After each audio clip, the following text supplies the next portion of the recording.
Saya tidak ada niat sedikit pun dari hati untuk mencemoohkan itu. Itu kan bagian daripada usaha dan ikhtiar mereka. Iya. Syariat Islam juga kan menganjurkan kalau ingin merubah ya harus usaha. Iya. Itu kan bagian daripada usaha. Teman-teman tenaga honorer yang ada di madrasah swasta gitu tuh. Karena mengakuilah guru-guru madrasah di swasta ini kan kesejahteraannya jauh lebih daripada teman-teman yang PNS dan P3K.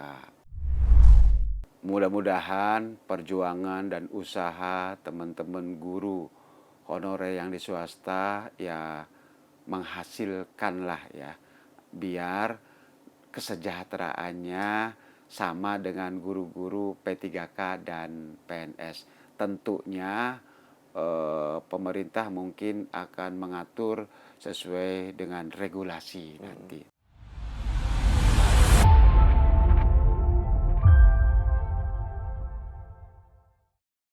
Selamat siang Tribuners.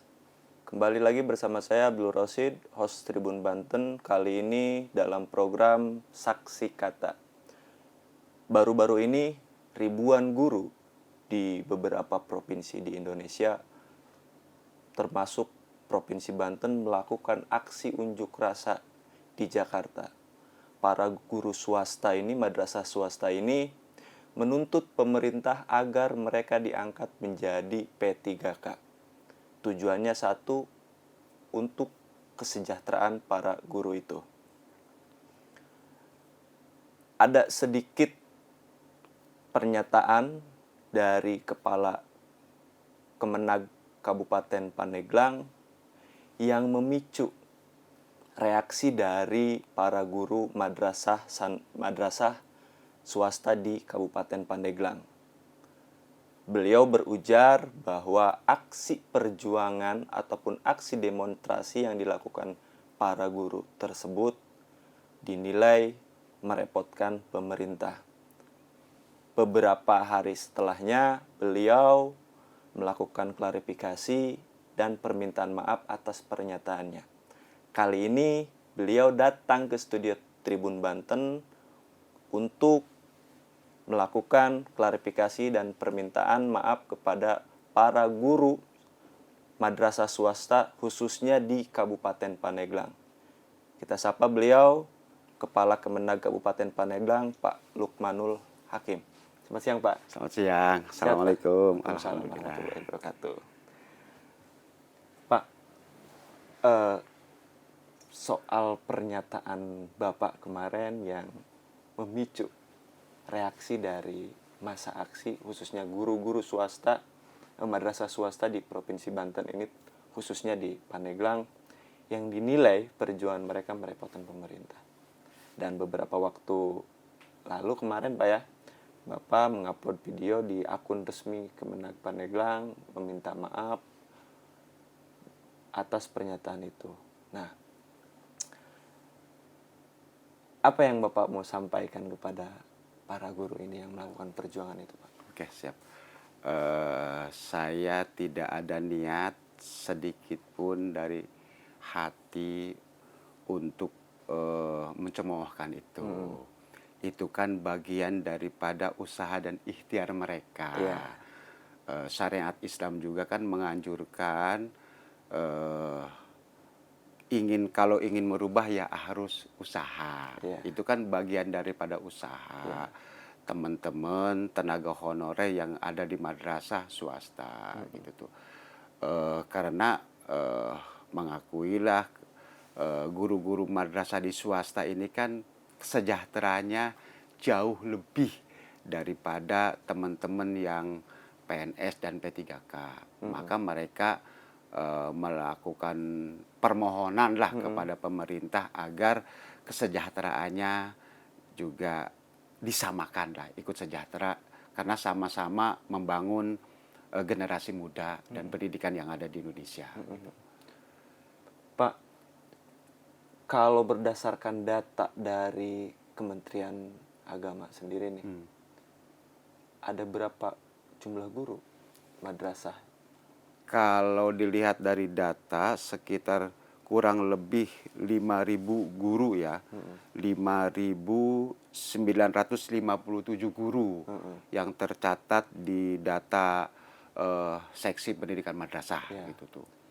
Yang tersebar di swasta. Ya, itu dari jenjang MI. Dari jenjang MI, MTS dan MA. Ya. Kalau dari segi pendapatan sendiri nih, rata-rata para guru madrasah swasta ini kan nggak mungkin toh kalau mereka melakukan demonstrasi tapi tidak ada sebab dan akibatnya. Ya. Setiap jenjang tuh tentatif ya. Tergantung mereka dibayar per jamnya. Ada yang 5.000, ada yang 7.000, ada yang 10.000, ada yang 15.000. Itu tidak sama gitu tuh. Jadi dari hasil per jam ngajar itu dikali 1 bulan berapa kali ngajar, ya itulah penghasilannya. Gitu. Itu dibayarkannya dari bos. Dari bos. Dari bos. Bos dari Kementerian Agama. Dari bos dari Kementerian Agama gitu. Bos itu masuk ke sekolah atau turun ke sekolah berdasarkan ketentuan itu apa berdasarkan jumlah kepala siswa? Bos itu dihitung dari jumlah siswa gitu. Kalau jumlah siswanya sedikit ya mendapatkan bosnya sedikit. Kalau jumlah siswanya banyak ya mendapatkan bosnya banyak. Tetapi ini judul yang jadi permasalahan. Kayak kendaraan lah, penumpangnya ada 2, ada 3 ya tetap harus berangkat, harus diajar. Tidak melihat dari jumlah siswanya. Tetap dibayarnya ya kalau kesepakatannya 7.000 per jam 7.000, kalau kesepakatannya 10.000 ya 10.000 gitu. Oh, berarti nggak nentu Pak ya? Nggak nentu. Inilah menjadi salah satu faktor tingkat kesejahteraan Di guru madrasah swasta di Pandeglang khususnya masih jauh dari kata layak lah ya. Ini Pak, ngomong-ngomong ada berapa jumlah madrasah dari tingkat SD, MI ya? Iya. MI, MTS, dan Aliyah. Negerinya berapa, swastanya berapa? Kalau MI itu 183 Iya. Madrasah Ibtidaiyah. Kemudian MTS itu MTS negeri 7. Kemudian MTSN swasta itu 214. MA negeri itu Madrasah Aliyah negeri 4. Kemudian madrasah swastanya itu 89 lembaga se-Kabupaten Pandeglang gitu. Ya gini Pak, jadi saya anggap guru madrasah swasta ini adalah orang yang paling sabar Pak. Paling sabar, ikhlas beramal. Ikhlas beramal untuk mencerdaskan anak bangsa. Tapi di sisi lain juga tingkat kesejahteraannya juga belum diperhatikan oleh pemangku kebijakan. Mereka berbondong-bondong melakukan aksi untuk memperjuangkan nasibnya. Dari Kementerian Agama Pandeglang sendiri atau Kemendag Pandeglang sendiri, apa yang dilakukan oleh Bapak selaku pimpinan Kemenag Pandeglang untuk meningkatkan tingkat kesejahteraan guru ini, Pak? Kan di beberapa sekolah itu ada sertifikasi, pengangkatan, dan yang lainnya. Itu seperti apa yang dilakukan? Di Kementerian Agama Kabupaten Pandeglang khususnya di Indonesia umumnya ada yang di swasta itu guru yang sudah mendapatkan sertifikasi, ada yang gajinya ya sudah hampir menyamai guru P3K khusus, tapi yang pokoknya saja kan gitu. Tetapi kan belum semuanya guru yang di swasta ini mendapatkan sertifikasi. Karena sertifikasi pun ya antriannya sangat luar biasa.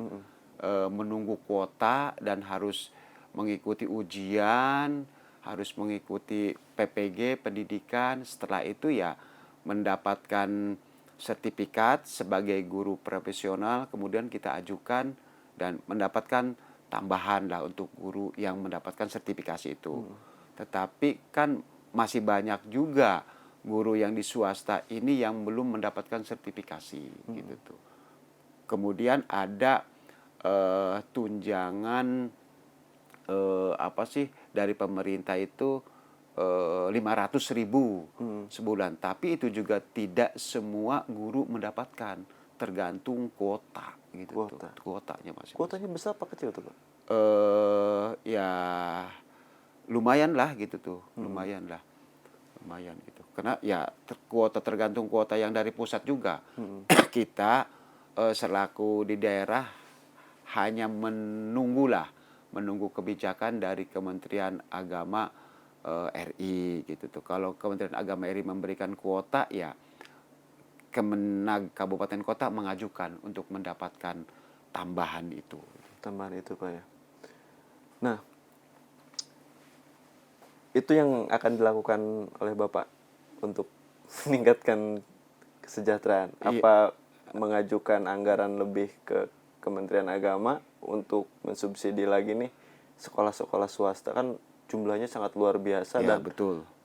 itu adanya di beberapa pelosok Ya, di Pandeglang, Pak. iya. Kan bahkan ada beberapa sekolah yang bangunannya pun Roboh. dibilang jauh dari kata layak juga. Jangankan tingkat kesejahteraan gurunya, fasilitas dan gedungnya pun aja memprihatinkan Ya, gitu kan ya. Pak. Itu dari Kemenag sendiri sudah mendata dan melakukan apa untuk itu Pak?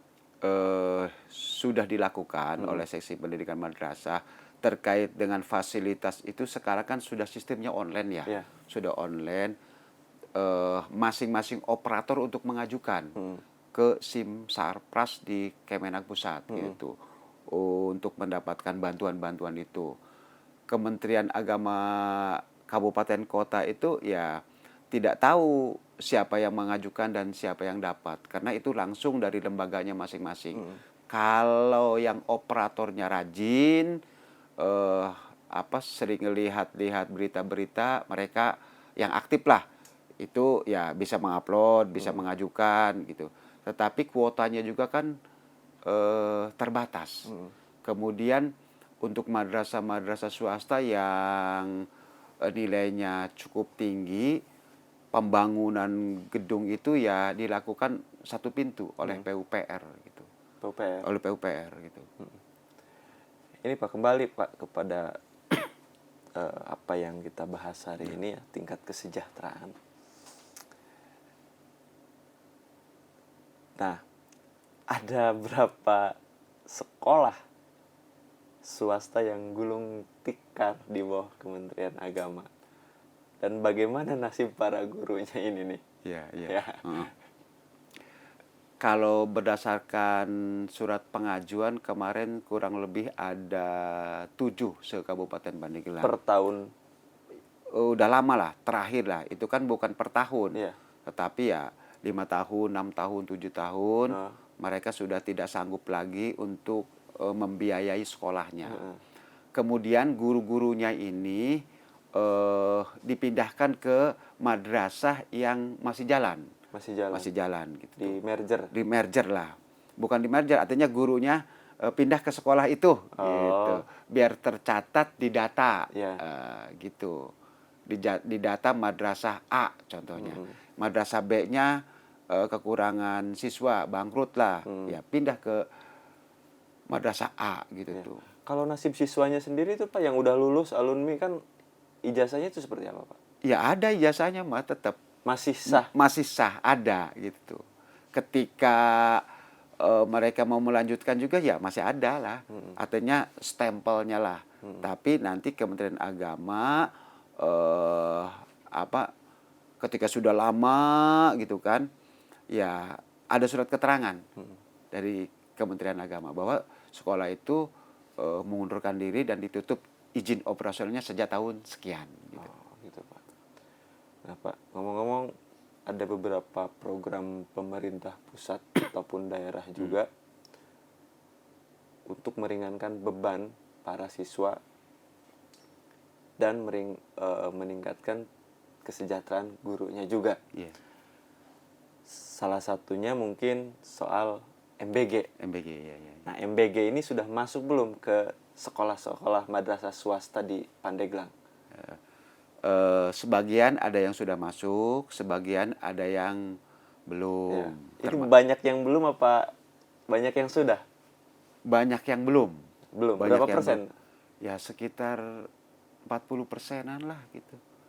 Yang sudah, Iya. yang sudah. Yang sudah, karena Yang kehitung belum berarti ya. 60% ya? Ya 60% gitu tuh. Di kebanyakan sih ya di negeri. Tergantung tuh, ada yang di swasta juga dapat. Kalau di Labuan itu kan negeri dapat, swasta juga dapat gitu tuh. Kendalanya apa tuh, Pak? Kendalanya pendirian MBG ini. Hmm. Nah, karena setiap MBG itu kan minimal harus memberikan manfaat kepada siswa 3.000 gitu tuh. Jadi titik-titiknya belum merata lah, belum merata gitu. Mudah-mudahan ya 2026 ya madrasah swasta di Kabupaten Pandeglang ya sudah kebagian semua. Mudah-mudahan ya programnya ya berjalan lancar lah gitu. Salah satu lagi nih Pak, soal pemerintah daerah itu dari pemerintahan pusat. Nah, Gubernur Banten mencanangkan sekolah gratis. Ada implikasinya nggak untuk guru swasta ini tingkat kejajarannya meningkat sedikit? Kalau untuk di lingkungan Kementerian Agama baru hanya diminta data terkait dengan jumlah madrasah yang akan diberi kesejahteraan gitu dari pemerintah provinsi gitu. Mudah-mudahan ya program pemerintah provinsi ini ya berjalan tidak hanya di lingkungan dinas pendidikan saja, karena ya ketika dipilih juga ya madrasah juga ikut memilih gitu. Itu diberikan subsidinya seperti apa Pak? Baru menghitung jumlah siswa yang tahun ajaran baru kemarin gitu. Ya nanti kebijakannya ada di tingkat provinsi ya. Apakah menghitungnya per siswa atau per madrasah gitu. Tapi sepertinya sih per siswa. Jadi setiap madrasah itu berbeda-beda nanti jumlahnya, tergantung jumlah siswanya nanti gitu. Ada upaya nggak Pak dari Kementerian Agama ke pemerintah daerah untuk minta bantuan supaya nasib guru di sini itu sedikit meningkat itu Ya ada dari lah. pemasukan? Ada. Kita melakukan penjenjangan. Kita mengusulkan ke Kanwil Kementerian Agama Provinsi, kemudian Kanwil Kementerian Agama Provinsi melakukan koordinasi dengan Dinas Pendidikan, dan itu sudah dilakukan. Sudah dilakukan. Dan ada hasilnya? Belum. Belum. Rencananya ya mungkin 2026 bertahap yang ya. saya lihat itu ya informasinya bertahap gitu tuh. Nah tadi kan soal tingkat madrasah aliyah ataupun SMA madrasah, kalau tingkat MTS-nya nih, Iya. ada bantuan nggak dari pemerintah daerahnya? Kan provinsi tadi ngasih bantuan nih kepada siswa. Iya. Nah, tingkat daerahnya ada nggak? Ya, tergantung daerahnya masing-masing. Kekuatan finansial dan PAD kabupaten kota masing-masing gitu. Kan PAD tiap-tiap kabupaten kota di provinsi ini kan ada yang lebih PAD-nya, ada yang kurang gitu tuh. Seperti di beberapa kabupaten kota kan, di Kabupaten Tangerang, Kota Tangerang, Cilegon, Kabupaten Serang kemarin kan memberikan kesejahteraan kepada guru-guru yang non impasing, yang non sertifikasi, dan gitu. Dikasih bantuan lah dari pemerintah daerah. Dari pemerintah daerah Pak ya. Iya. Nih Pak, sebagai penutup kita ada hal yang mau disampaikan kepada para guru yang saat ini tengah berjuang, memperjuangkan nasibnya, memperjuangkan masa depannya. Ini juga butuh support dari semua kalangan, semua pihak, dan semua stakeholder. Apa yang mau Bapak sampaikan kepada para guru yang saat ini tengah berjuang? Mudah-mudahan perjuangan dan usaha teman-teman guru honorer yang di swasta ya menghasilkanlah ya, biar kesejahteraannya sama dengan guru-guru P3K dan PNS. Tentunya pemerintah mungkin akan mengatur sesuai dengan regulasi nanti. Tapi tidak ada perjuangan yang hari ini berjuang langsung berhasil kan gitu ya. Mudah-mudahan ya ke depan dengan usahanya teman-teman kami ikut mendorong, mendoakan mudah-mudahan segala usahanya berhasil karena ya Allah tidak akan merubah nasib seseorang kalau kitanya sendiri yang tidak merubah gitu. Ini kan bagian daripada usaha teman-teman gitu. Itu sekelumit permintaan maaf dan kondisi asli ataupun kondisi mengenai madrasah swasta di Pandeglang. Saya Abdul Rosid, host Tribun Banten dalam program Saksi Kata, izin undur diri. Selamat siang dan selamat sampai jumpa. Download Tribun X sekarang, menghadirkan lokal menjadi Indonesia.